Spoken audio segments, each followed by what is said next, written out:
Bonjour à tous. Dans ce film d'action sud-coréen, un gangster endurci était prêt à laisser sa vie de crime derrière lui. Le problème, c'est qu'il se fait accaparer pour une dernière mission. Pas pour de l'argent, mais pour sauver sa femme bien-aimée de ses ravisseurs. J'espère que tu es prêt à vivre une course intense avec de l'action à gogo. Le film s'ouvre sur la journée typique d'un marché aux poissons coréen. Dès le début, on nous présente le personnage principal, Kang, un gars musclé et son partenaire, Chun-sik. Le nouveau job de l'ancien gangster marche très bien. Les étagères sont remplies et les employés bougent dans tous les sens. Kang et son partenaire gagnent tranquillement leur vie. Et ils ont surtout l'air de passer un bon moment. À la fin du shift, le directeur Kan et ses deux gardes du corps se présentent au marché. Ils harcèlent l'un des fournisseurs à cause d'un retard de paiement.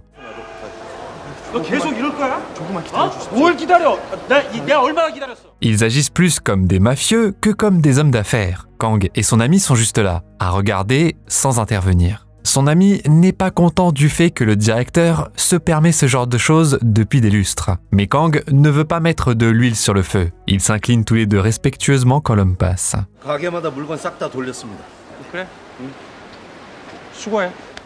D'un coup, Kang reçoit un appel de Président Park, qui veut qu'ils se rencontrent tout de suite. Lui et son partenaire sont en route pour rencontrer Président Park et un entrepreneur prospère appelé Lee. Ils offrent aux deux ouvriers une chance de se lancer dans une entreprise prétendument rentable. Les deux leur assurent que c'est un bon pari.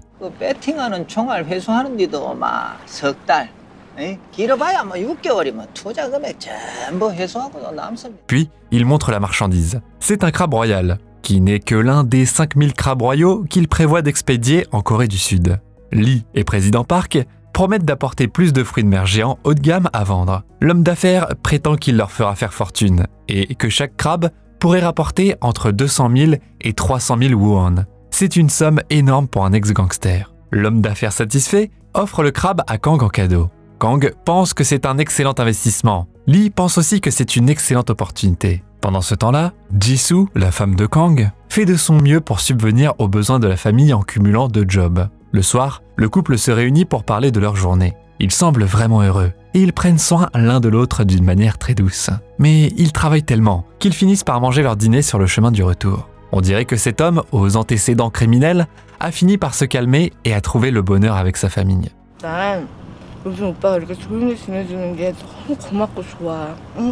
Jisoo veut qu'ils continuent à vivre paisiblement. Alors, elle suggère qu'ils utilisent tout l'argent qu'ils ont économisé pour commencer une nouvelle vie. Kang ne lui parle pas encore de son investissement dans le projet de pêche au crabe, mais il laisse entendre que ça pourrait être très rentable. Il s'avère que ce n'est pas sa première entreprise risquée. Son épouse n'est pas d'accord avec l'idée de Kang de gagner rapidement de l'argent. Kang ment, disant qu'il n'avait jamais prévu de faire quelque chose comme ça. La scène suivante se passe dans l'appartement d'un homme nommé Kim. Des voyous entrent d'assaut et essaient de le tuer.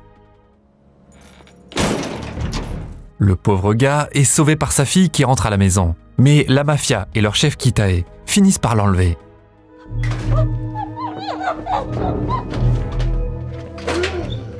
Kim reçoit un coup de couteau. Le père est laissé seul et désespéré. La voiture de Kitae, avec Do-sik au volant, finit par percuter la voiture de Kang sur la route. Le couple va bien. Kang sort et essaie d'expliquer au chauffeur qu'il doit appeler la police. Sur la banquette arrière, Kitae essaie de cacher la fille kidnappée. Le chauffeur demande à l'ancien gangster de régler les choses en privé, sans aller au tribunal. Kang insiste pour respecter les règles, et ça rend les choses assez tendues. Kang défend calmement sa cause sans crier. Voyant ce qui se passe, Jisoo intervient pour aider. Kitae s'intéresse instantanément à elle. Il est tranquillement assis sur sa banquette arrière, fumant, en train de regarder toute la scène se dérouler. Quand il semble que Kang est sur le point d'appeler la police, le chef de la mafia sort de la voiture pour gérer la situation. Kitae fait quelques compliments à Jisoo et s'excuse auprès du couple. Kang dit qu'il s'occupera de tout avec l'assurance et le contactera. Il n'accepte pas l'argent. Le lendemain, Kang va voir le directeur et lui pose des questions sur le paiement en retard des produits. Il ne reçoit pas autant d'argent qu'il l'espérait. Les choses ne vont pas bien pour Kang. Un mois plus tard, Kang discute de leur entreprise de crabe avec Chun-sik. Soudainement, leur conversation est interrompue par un appel téléphonique tant attendu. Apparemment, la cargaison de crabes est bloquée en Chine. On dirait que l'investissement des deux amis vient de tomber à l'eau. En plus de ça, ils ont du mal à payer leur logement. Jisoo l'apprend de la banque. Quand la femme de Kang quitte la banque, quelqu'un la surveille. Le soir, le couple se retrouve dans un restaurant pour un dîner de fête. C'est l'anniversaire de Jisoo, mais ils ne sont pas d'humeur. Jisoo est prêt à tout pour gagner de l'argent, et le divorce devrait leur permettre de toucher un peu d'argent. Mais l'ancien gangster refuse. Il insiste sur le fait qu'ils vont trouver une solution. Il mentionne également son entreprise de crabes ratés. Jisoo est tellement énervée contre lui qu'elle perd son sang-froid. Sur le chemin du retour, elle ne décroche pas le téléphone quand Kang l'appelle. Elle ne lui répond que par message. Plus tard, elle se calme un peu, mais quelque chose de terrible se produit.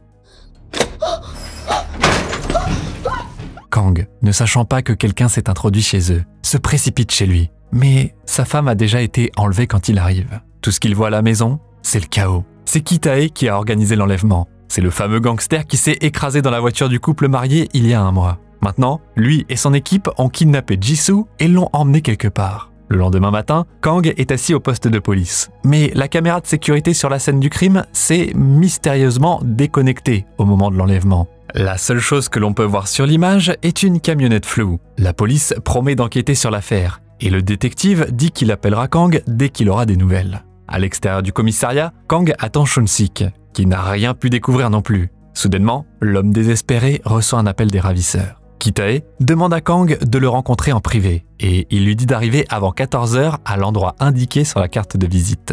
La carte est attachée au frigo dans l'appartement de l'ex-gangster. Kang s'y dirige tout de suite. Chun-sik le regarde depuis une voiture. Kang s'assoit à la table réservée, mais personne n'est encore là. Il y a seulement un sac de femme et un téléphone sur la table. 40 minutes plus tard, le téléphone commence à sonner. Kitae est en ligne et il dit à Kang d'ouvrir le sac sur la chaise à côté de lui. Kang n'est certainement pas satisfait de l'offre. Il voit Kitae monter dans une voiture près du restaurant et il décide de le poursuivre. Mais il fait une erreur et il attrape la mauvaise personne. Kang va voir la police, mais il ne l'écoute qu'à contre-cœur avant d'empocher l'argent. Les détectives lui répètent la même chose et ça fait 2 jours que l'événement a eu lieu.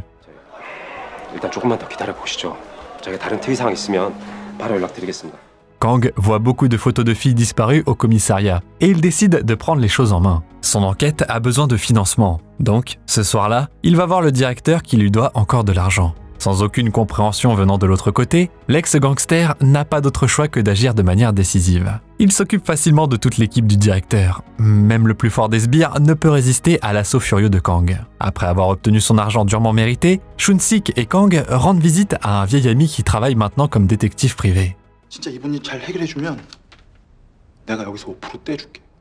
Kang remet tout son argent et Chun-sik ajoute une part d'entreprise de crabe pour conclure l'affaire. L'enquêteur accepte et il montre tout de suite ses compétences en trouvant les premiers indices.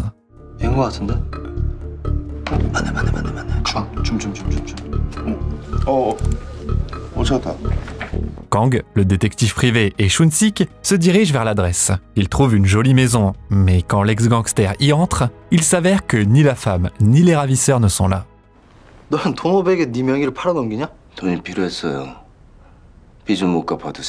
Le groupe apprend quelques détails clés sur l'endroit où les gens déposent leurs plaques d'immatriculation pour la mafia. Sur le parking, ils sont soudainement accueillis et conduits dans les zones de stockage. Le passage les mène dans un casino souterrain. Au bout d'un moment, une dame bien habillée en costume blanc sort à la rencontre de Kang et de ses compagnons. Cet endroit secret est l'endroit où toutes sortes d'affaires louches sont traitées. La dame en charge refuse de répondre à toutes les questions et elle pense que ce sont des flics. Le détective essaie de s'occuper des gardes, mais échoue. Alors Kang intervient et fait des ravages.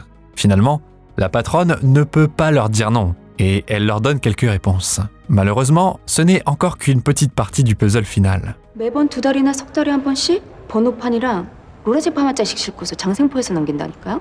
Elle remet une carte de visite avec les coordonnées des ravisseurs présumés à Kang. Les hommes se dirigent vers l'adresse indiquée sur la carte. Avant de partir, Chun-sik renseigne le détective sur le passé criminel de Kang. Une fois arrivés sur place, ils font face à un autre problème. 가게는 맞는데요. 저희 사장님 바뀐 지 꽤 됐거든요. 이거 재작년에 돌리던 명함 같은데. Se sentant désespéré, Kang sort et remarque un gars qui aide 3 femmes à peine habillées sortir d'une fourgonnette.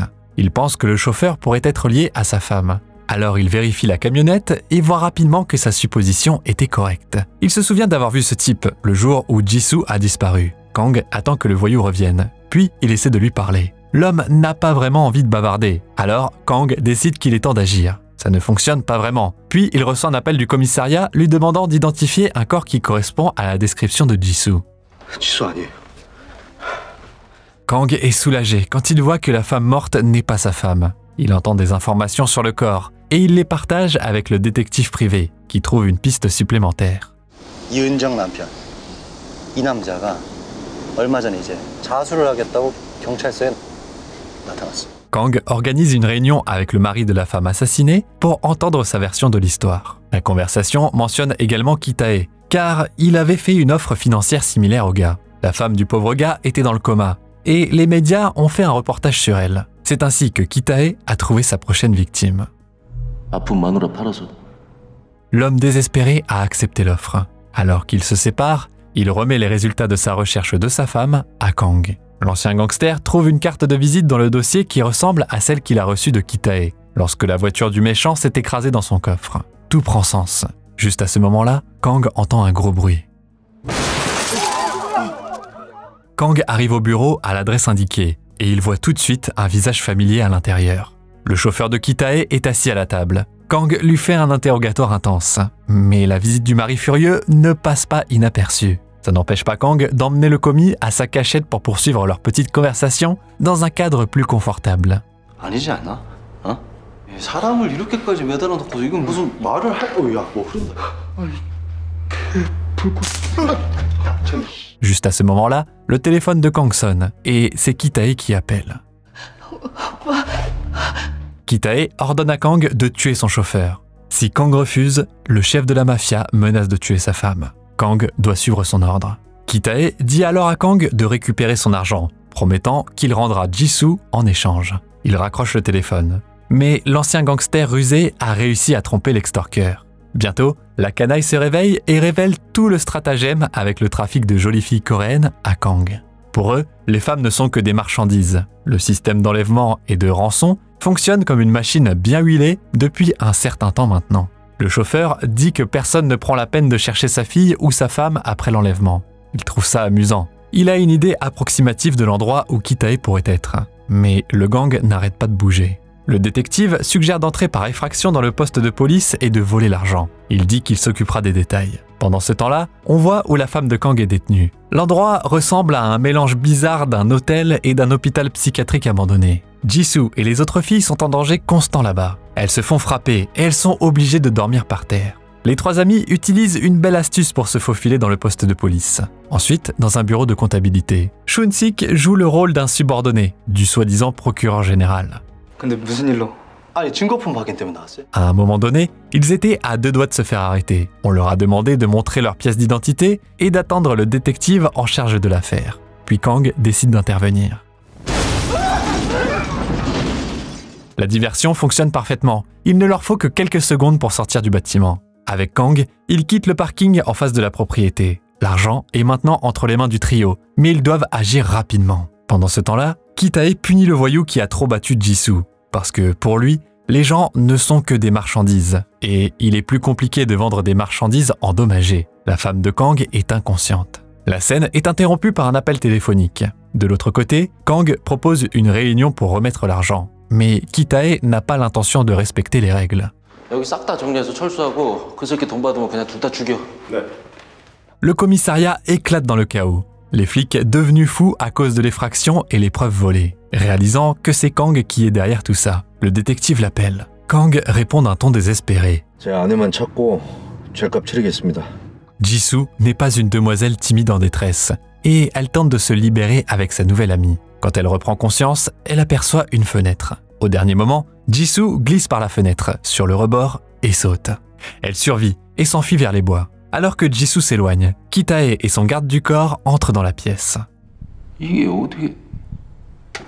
La prisonnière évadée se dirige vers la route, mais ses ravisseurs la rattrapent. Alors que Kitae poursuit ses recherches, Kang et ses deux amis se présentent à l'endroit où les femmes kidnappées sont détenues. La porte est verrouillée, mais rien ne peut arrêter l'ancien gangster. Kang entre. 사정 어딨어? Il vérifie les caméras de sécurité et il repère une pièce avec des filles dedans. Il se précipite là-bas, emmenant les gardes sur son chemin. Kang se présente à l'endroit d'où Kitae l'avait appelé, et il trouve le garde du corps du patron en train de l'attendre. La bataille prend un peu plus de temps que prévu, mais elle ne se termine pas bien pour le mafieux. Pendant ce temps-là, Shun-sik et le détective privé surveillent les gardes qui tentent de déplacer les filles. L'élément de surprise joue vraiment en leur faveur. ainsi que le bâton. Alors que les deux sont occupés à libérer le harem illégal, Kang poursuit sa croisade à travers ce qui s'avère être une station abandonnée, selon le panneau. Le dernier voyou arrive presque à faire tomber Kang, mais Kang arrive à s'en sortir. Finalement, il termine le combat avec un coup de poing classique. Quand Kang atteint l'endroit où Jisoo était gardé, il voit que la calandre est pliée et se rend compte que sa femme s'est échappée. Il quitte rapidement la base en regardant les criminels se faire arrêter. Au moment où Kang quitte le bâtiment, ses partenaires arrivent. Ils font un bien meilleur travail en se tenant à leur histoire de couverture cette fois-ci, qu'ils ne l'ont fait au poste auparavant. 아니 나 저 중앙지검에 이 검사라고 하거든요. Les flics tombent dans le piège et les deux s'échappent. Kang voit un visage familier alors qu'il s'éloigne de la base.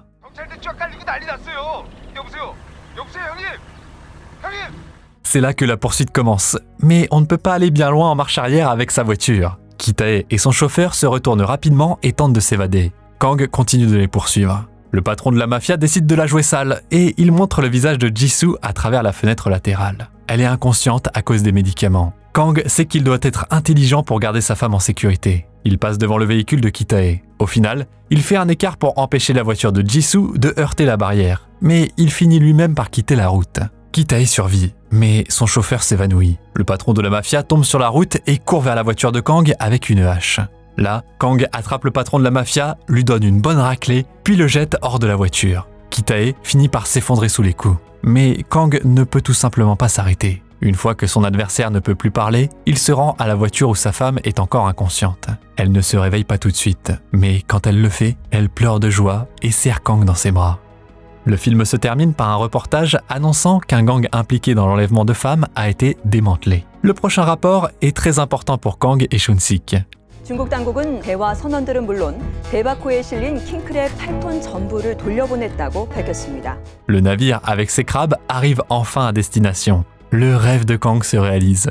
Et maintenant lui et Jisoo sont riches et puissants. Le couple marié sont dans un grand restaurant de crabes. Kang est devenu leur fournisseur. Et comme on dit, ils vécurent heureux pour toujours.